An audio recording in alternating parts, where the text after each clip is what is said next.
En el día de hoy vamos a considerar el capítulo 3, los versículos 13 al 17.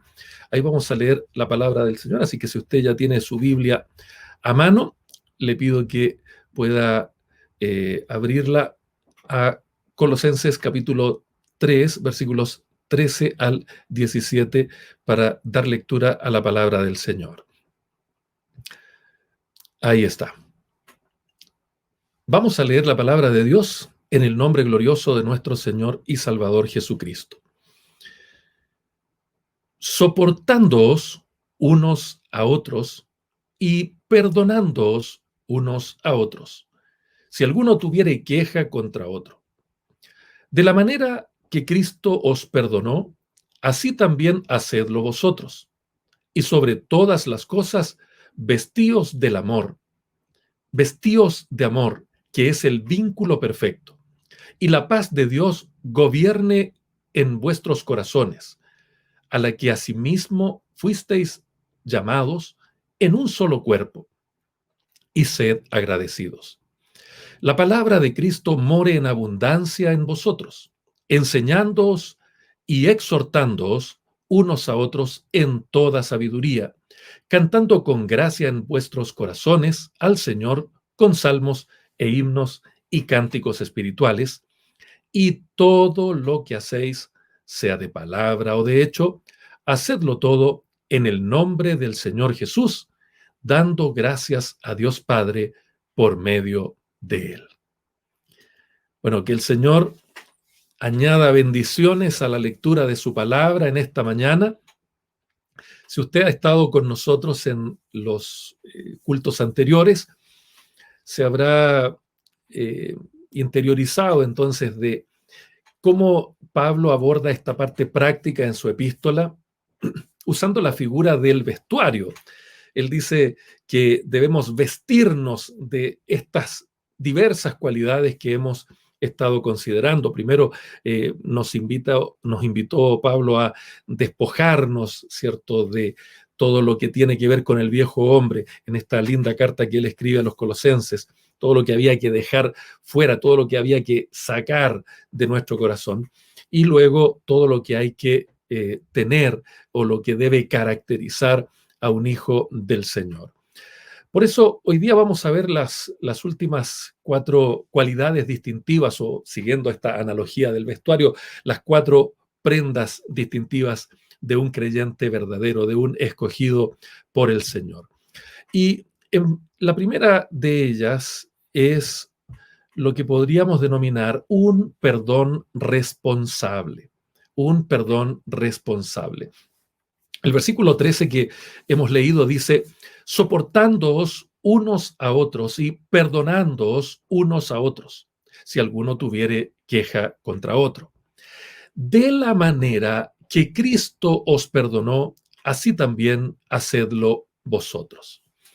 Precioso texto, ¿no? Aquí en este versículo, Pablo usa, hablando en las palabras, ¿cierto?, haciendo un análisis de las palabras, de los términos que se utilizan acá en el idioma original. Pablo está usando 2 participios en presente y en voz media. Uno es soportándoos y el otro es perdonándoos. Y es interesante cuando lo vemos en la estructura. Me gustó mucho cómo el experto bíblico, el erudito bíblico Evis Carballosa aborda este versículo. Me llamó la atención y quiero compartir aquí algunas de las impresiones que nos deja el hermano Carballosa.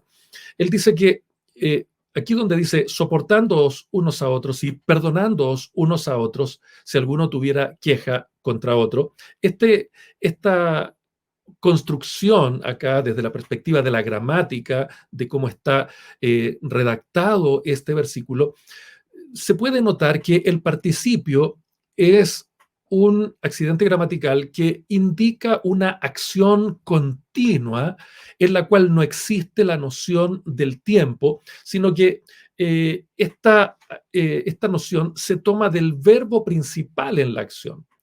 Por otro lado, la voz media en la que está presentado acá este participio indica que el sujeto de la oración participa en la acción. Sin embargo, el participio también hace la función de un adjetivo. En ese sentido, el participio califica o describe a un nombre. Al analizarlo en este versículo, vemos que, de acuerdo al análisis que hace Carballosa, parece que ese es precisamente el uso que se da aquí, porque dice, soportándoos unos a otros y perdonándoos unos a otros. Esto amplía el sentido de la paciencia que ya vimos anteriormente en el versículo 12. Por esa razón, al analizar esta frase, soportándoos unos a otros, notamos que esto es algo recíproco, es decir, algo en lo cual ambas partes tienen la misma responsabilidad. La forma en que está escrito esto, entonces, nos va a mostrar eso. La primera parte, entonces, soportándoos unos a otros, nos muestra una responsabilidad inherente a las dos personas que están involucradas en una situación de tensión, en un conflicto interpersonal. Sin embargo, luego el apóstol Pablo añade perdonándoos unos a otros, pero aquí lo que hace es usar un reflexivo en el que solo el sujeto participa de la acción. Eso es muy interesante. Por lo tanto, la idea aquí parece ser algo así como lo siguiente. El soportarse unos a otros es una responsabilidad que recae equitativamente en cada creyente. Todos tenemos la responsabilidad de soportarnos, de tolerarnos, de tener esta actitud en cuanto a relaciones interpersonales. Sin embargo, perdonar es una responsabilidad personal. No importa lo que la otra persona haga, yo debo perdonarlo.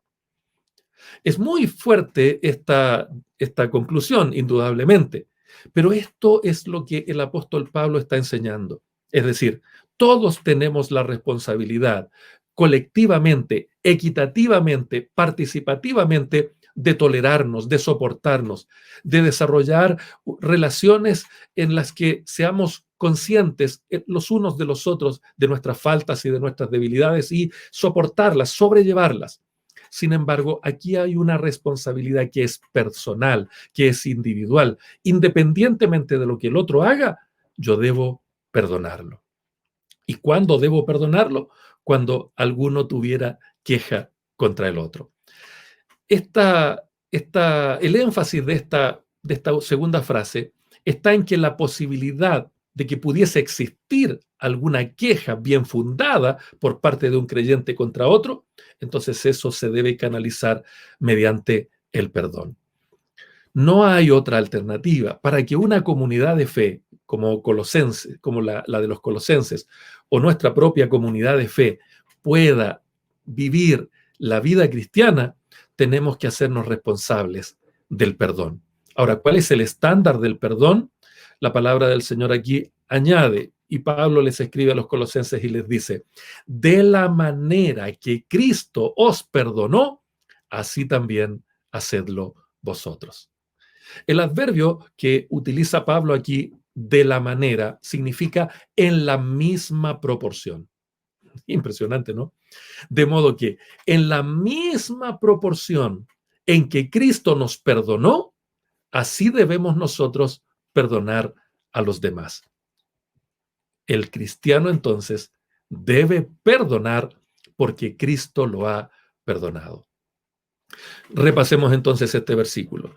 Lo que Pablo nos está señalando entonces acá, o les está diciendo a los colosenses y luego lo aplicamos a nosotros, es que una de las características principales de una comunidad de escogidos tiene que ser un trato tolerante, un trato en donde todos equitativamente seamos capaces de sobrellevar las dificultades, las debilidades, incluso las faltas que todos cometemos a diario. Sin embargo, esa responsabilidad que es colectiva se cambia cuando la responsabilidad es individual. Cuando hay alguien que tiene una razón fundada, ¿cierto?, para un conflicto, entonces la única posibilidad o la responsabilidad personal de un creyente nacido de nuevo es el perdón. ¿Y cuál perdón? Perdonar en la misma proporción en que Cristo nos perdonó a nosotros. Hay una parábola que seguramente usted conoce, que es la denominada parábola de los dos deudores, en donde hay dos personas que tienen una deuda.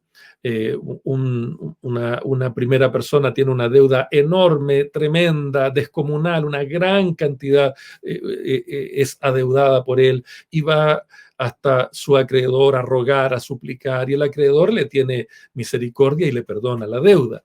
Luego, al salir de esta reunión, se encuentra este hombre recién perdonado de una enorme deuda, se encuentra con alguien que a él le debía una cantidad bastante menor en proporción.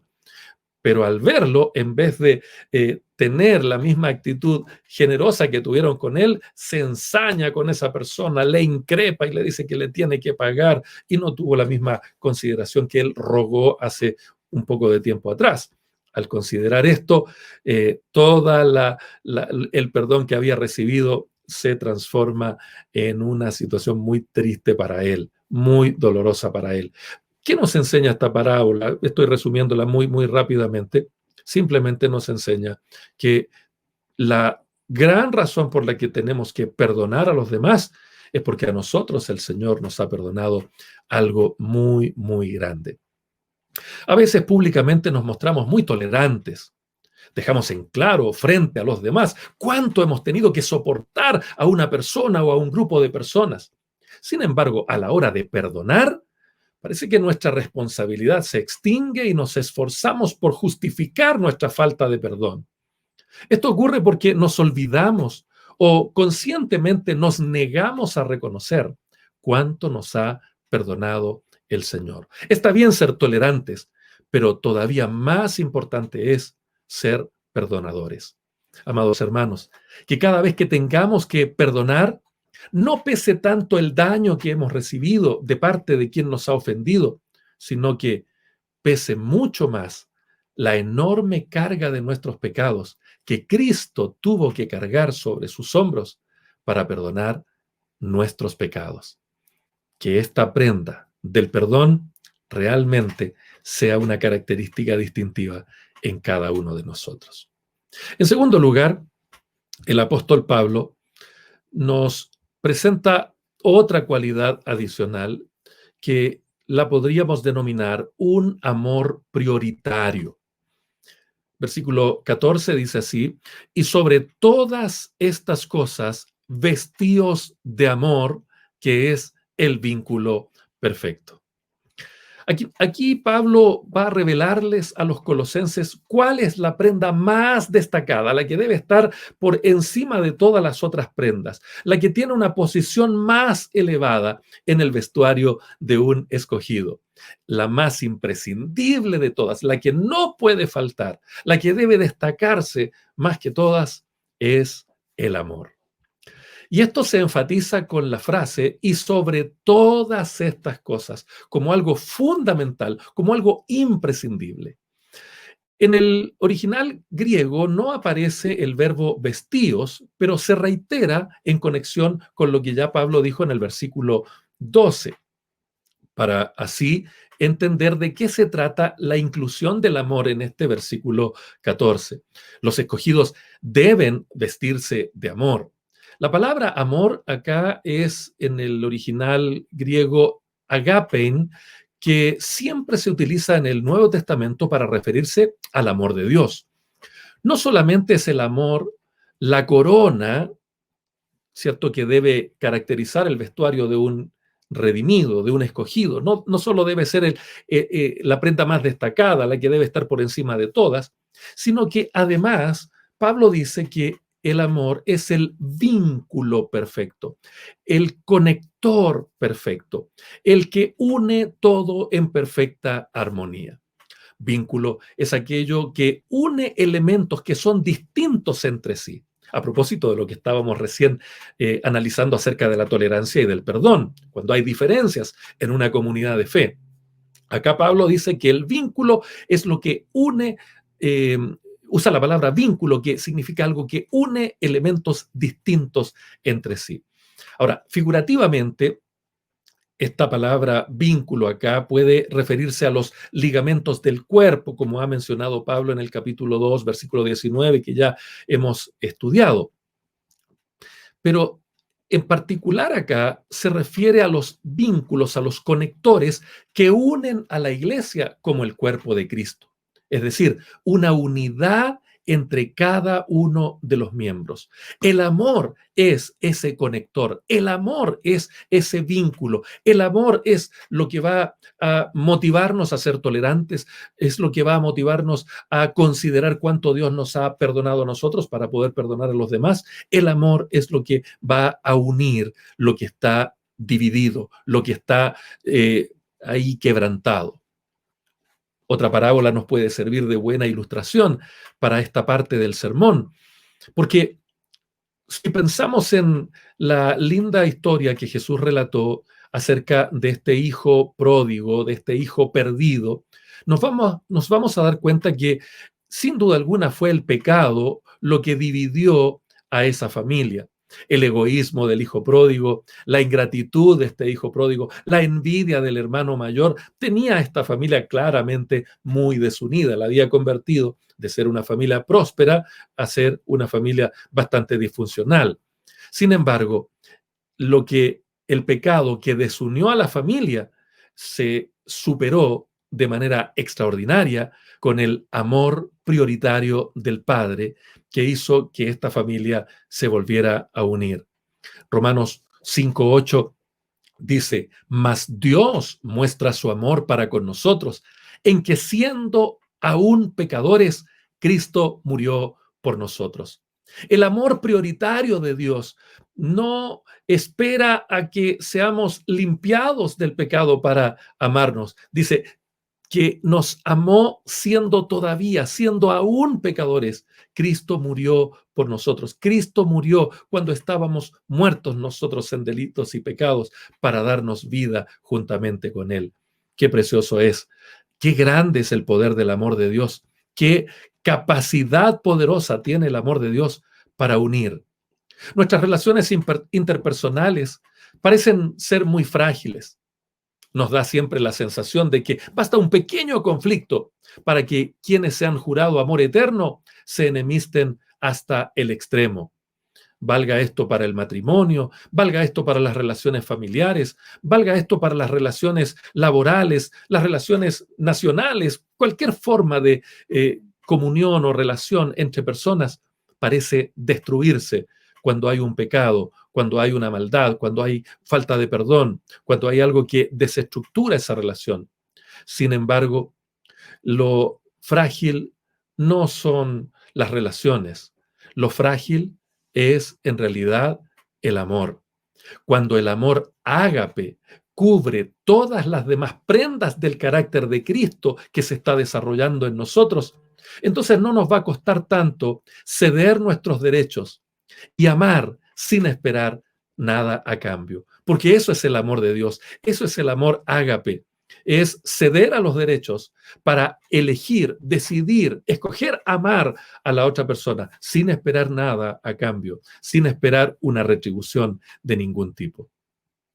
Dejemos entonces que el amor se vea más en nuestras vidas hasta que logre unir todas las relaciones que precisamente por la falta de amor se han deteriorado, se han herido, llevándonos a la soledad y a la tristeza. Dejemos que el amor del Señor florezca en nuestros corazones y comencemos a ver cómo todas esas otras cosas que se estaban dividiendo se van a comenzar a unir. En tercer lugar, el apóstol Pablo le señala a los colosenses que deben vestirse de una paz mediadora. El versículo 15 dice de la siguiente manera, y la paz de Dios gobierne en vuestros corazones, a la que asimismo fuisteis llamados en un solo cuerpo. Bendito sea el Señor. En este hermoso versículo 15 hay una pequeña variante textual que vale la pena señalar, aunque no afecta grandemente la interpretación del pasaje. Los textos de la familia bizantina, donde surge nuestra Reina Valera, y las traducciones más, digamos, tradicionales, mencionan la paz de Dios, que es la lectura que hemos preferido hoy día. Pero los textos de la familia griega o el texto crítico utilizan la expresión la paz de Cristo. Como usted puede notar, hay una pequeña variante textual en las distintas versiones, pero no afecta en modo alguno el sentido principal de la interpretación de este pasaje, ya que como sustantivo, la paz, que es la palabra griega eirene, se refiere a tranquilidad, a la ausencia de estrés o ansiedad mental. Y especialmente esta paz, esta tranquilidad, se obtiene como resultado de un reconocimiento adecuado del valor de la salvación. Es que tenemos paz con Dios porque Cristo nos ha reconciliado con el Padre. Es que tenemos paz con Dios porque Jesucristo nos ha justificado, nos ha santificado y unidos a Él somos objeto del amor de Dios. Por lo tanto, tenemos la paz de Dios. Tenemos esa paz de Cristo que Él prometió a sus discípulos cuando les dijo que les iba a dejar la paz, pero su paz, no como el mundo la da. Esa paz bendita es la que Pablo está mencionando acá. Pablo menciona la paz como una fuerza mediadora en las virtudes cristianas. Esto me gusta mucho. Esta expresión acá, la paz de Dios gobierne, la paz de Dios gobierne, es muy interesante porque está en tiempo presente, pero en modo imperativo. Es una orden que Pablo está dando. Esta cualidad, la paz de Dios, debe gobernarnos. Debemos ser gobernados por esa paz. ¿Y a qué se refiere Pablo con esta instrucción, con esta orden? El verbo gobernar, que se traduce aquí por gobernar, es el verbo brabeuo en griego, que se podría traducir como mediar como un árbitro, como ocurría en las competencias atléticas de aquella época, en donde los griegos tenían jueces que servían como árbitros. Esos jueces controlaban el desarrollo de las competencias de tal manera que su autoridad final determinaba quiénes se adjudicaban o no los premios, quiénes eran los verdaderos ganadores. De esta manera, Pablo está exhortando a los creyentes en Colosas a dejar que la paz de Cristo gobierne, actúe como árbitro en sus corazones. Luego el apóstol aclara que esa orden de que la paz de Dios ejerza su autoridad de árbitro en el corazón de los colosenses, señalándoles que es a esa paz a la que asimismo fuisteis llamados en un solo cuerpo. ¿Cuál es ese cuerpo? Indudablemente la iglesia.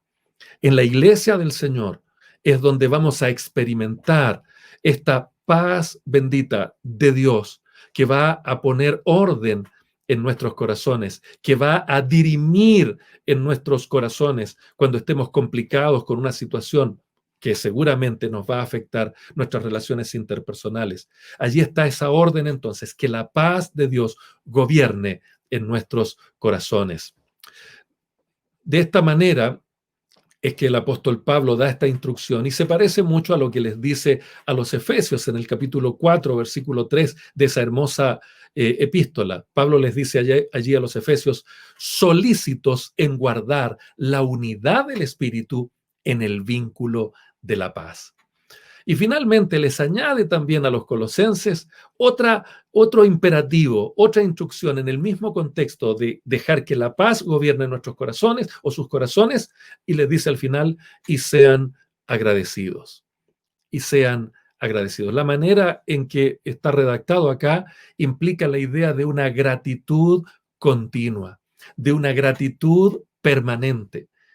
Entonces, si la paz de Dios gobierna el corazón de un creyente, entonces es la acción externa de Dios la que va a poner esa tranquilidad, esa quietud que necesitamos tener. Es la paz de Dios, la paz de Cristo, la que va a permitir que esta pugna de ideas y emociones que están en nuestro corazón puedan ser gobernados, puedan ser dirimidos para que nuestras relaciones sean mucho más equilibradas y sean mucho más armoniosas.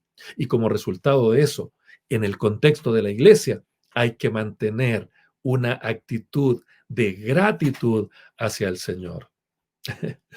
No puedo dejar de pensar en las competencias deportivas cuando leo este pasaje.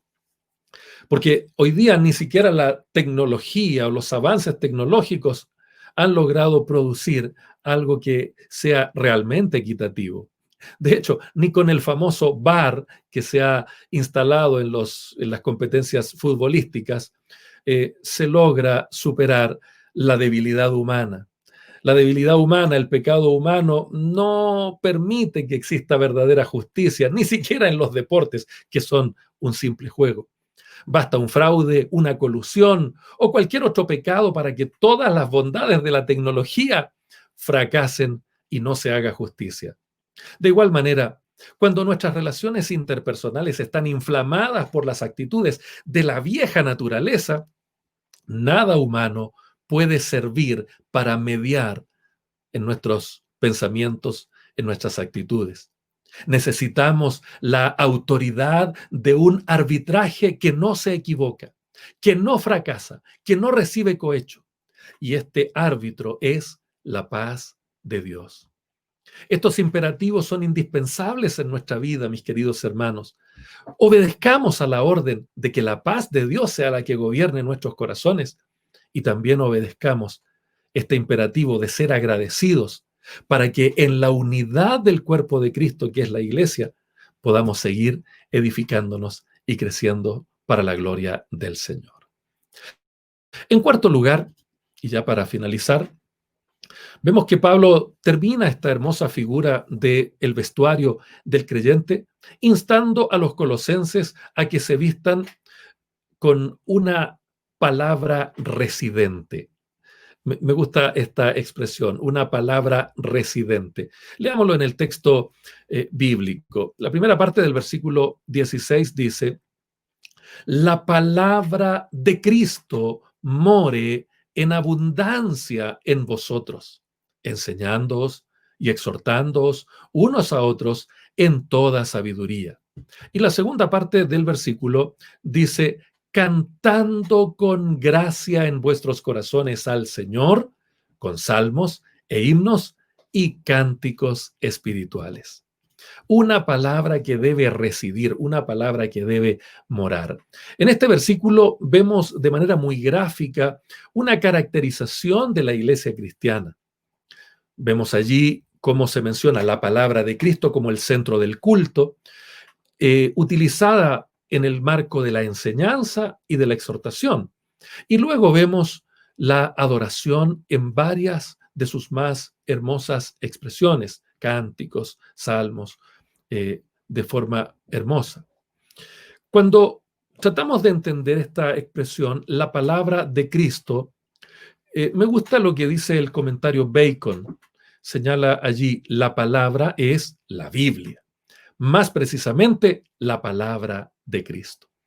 Cuando entonces se habla aquí de la palabra de Cristo, está refiriéndose a la palabra del Señor, a la Biblia, a las Sagradas Escrituras. Recordemos que el Antiguo Testamento, como el propio Jesucristo lo enseña, da testimonio de él. Y el Nuevo Testamento es el cumplimiento de la venida del Señor Jesucristo, de cómo Él logró desarrollar completamente su obra, obra que fue vindicada por Dios el Padre.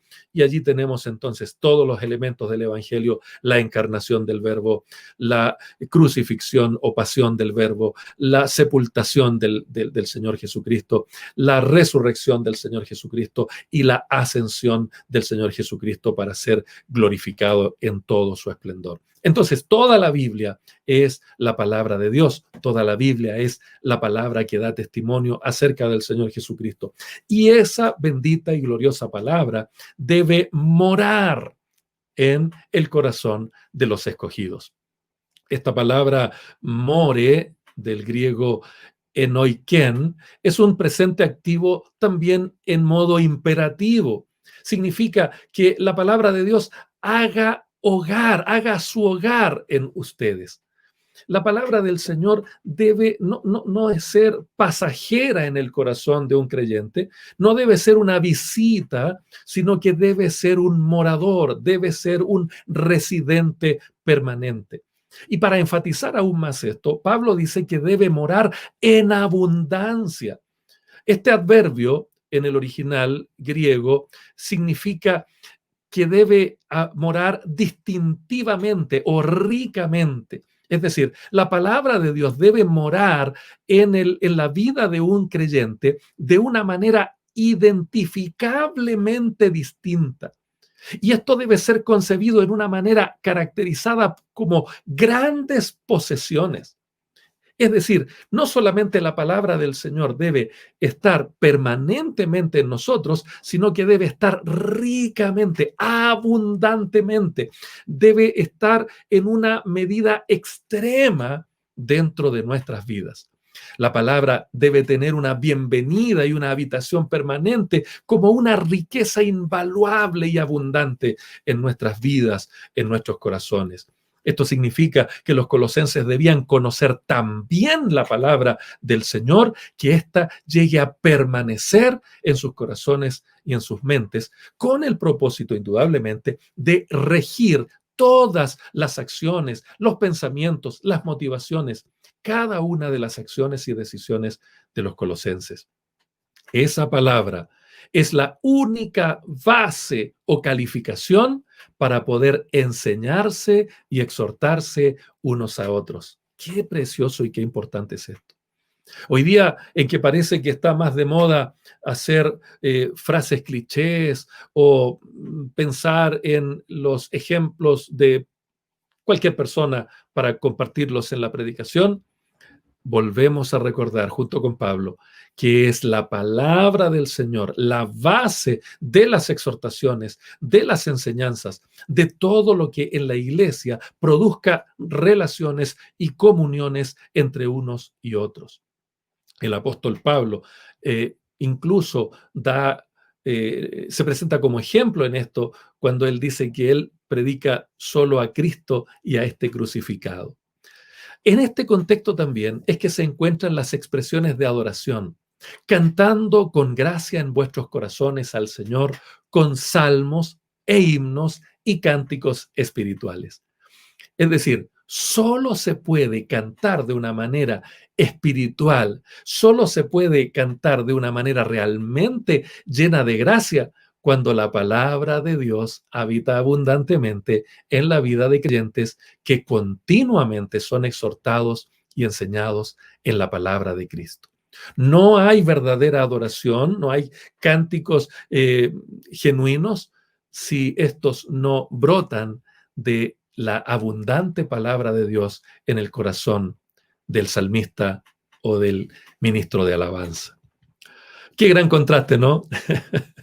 Mientras algunos hoy en día tratan de sacar la Biblia de las escuelas, de los hospitales, de los hoteles y en definitiva del corazón de las personas, hoy vemos que la voluntad de Dios es que ella more abundantemente en nosotros, que sea nuestra mayor y más preciada riqueza.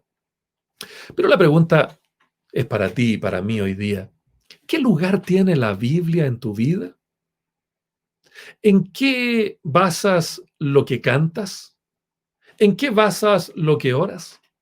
¿En qué fundamentas lo que conversas? ¿Dónde surgen, de dónde obtienes los argumentos para darle algún consejo a tus hijos, a tus hijas, a algún amigo? ¿Cómo orientas a las personas? Que la presencia de la Biblia no sea solo una visita dominical en tu corazón y en mi corazón, sino que la palabra del Señor sea un residente permanente para que pueda hacer todas las modificaciones que sean necesarias. Para concluir, el apóstol Pablo nos da este precioso versículo 17. Él dice: Y todo lo que hacéis, sea de palabra o de hecho, hacedlo todo en el nombre del Señor Jesús, dando gracias a Dios Padre por medio de Él. Qué lindo es esto. Haced todo, hagan todo en el nombre del Señor Jesucristo. ¿Qué significa hacer todo en el nombre del Señor Jesús? Fundamentalmente significa saber que es en Cristo, en su persona, en su obra, en quién es Él, en donde obtenemos la inspiración para toda conducta moral. Las obras de Cristo se cumplen en la obra del creyente. Esta frase se parece mucho a la frase en Cristo.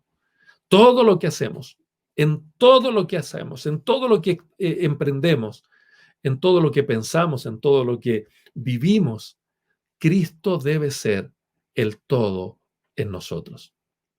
Y luego nos dice finalmente que debemos dar gracias a Dios el Padre por medio de nuestro Señor Jesucristo.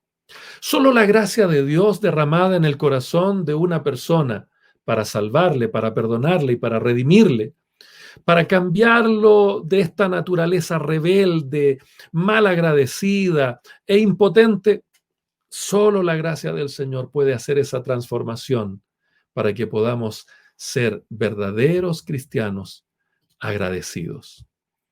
Bendito sea el Señor, que en esta mañana, en donde hemos visto la última parte del vestuario de un escogido, nos podamos comprometer con el Señor a erradicar todas aquellas conductas y comportamientos que nos alejan del Señor Jesucristo, que nos ponen fuera de su bendición, fuera de su gracia, que podamos hoy día reconocer que todas estas cualidades, lo que sencillamente son las mismas cualidades de Cristo, para parecernos a Él.